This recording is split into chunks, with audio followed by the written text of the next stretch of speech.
আমি ওই ব্যক্তিকে জান্নাতের আঙ্গিনায় একটা ঘরের গ্যারান্টি দেই যে ব্যক্তি তর্ক করার সময় নিজে হক এটা জেনেও সে তর্ক থামিয়ে দেয়। অনেক সময় হয় না, অনেকে পায়ে পাড়া দিয়ে ঝগড়া করতে আসে, এরকম আসলে নাই?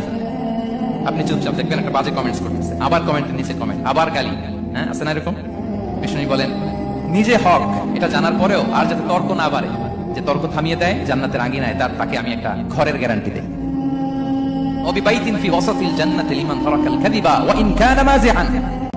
আর ওই ব্যক্তিকে আমি জান্নাতের মাঝখানে একটা ঘরের গ্যারান্টি দেই যে ব্যক্তি কৌতুক করার সময়ও মিথ্যা পরিহার করে। করতেছে কৌতুক, ফান করতেছে, আর ইজ কিডিং, পান করে, কৌতুক করে, কিন্তু কৌতুকের সময় সে মিথ্যা বলে না। এই স্বভাব যাদের, তাদেরকে আমি জান্নাতের মাঝ বরাবর একটা ঘরের গ্যারান্টি দেই। এরপর বিষ্ণু কি বলে দেখেন, তিনি বলেন ওয়াবিবাইতিন ফি আ'লাল জান্নাতি লিমান হাসানা খুলুকাহু।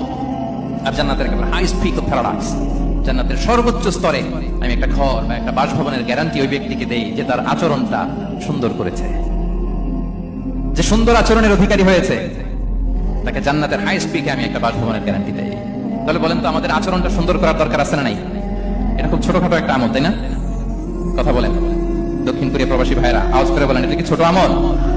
দেখলে সালাম দিব, সুন্দরভাবে কথা বলবো, ভালো উইশ করব, হ্যাঁ, হিংসা জিঘাংসা অহংকার থেকে মুক্ত থাকবো, খিটখিটে মেজাজের হব না, অলওয়েজ স্মাইলিং ফেস থাকবে আমার, হৃদ্যতাপূর্ণ আচরণ। এই কাজটা কি ছোট আমল? আওয়াজ করে বলেন এই আমলটা কি ছোট না বড়? প্রিয় ভাইরা, বিষ্ণু ইসলাম সবার সাথে এরকম মাধুর্যতাপূর্ণ আচরণ করতেন, ছোট থেকে বড়, নারী থেকে পুরুষ, বন্ধু থেকে শত্রু, সবার সাথে সুন্দর আচরণ করতেন। এবং তার এই চমৎকার আচরণে মুগ্ধ হয়ে তার অনেক শত্রু মুহূর্তে তার বন্ধুতে পরিণত হয়েছে।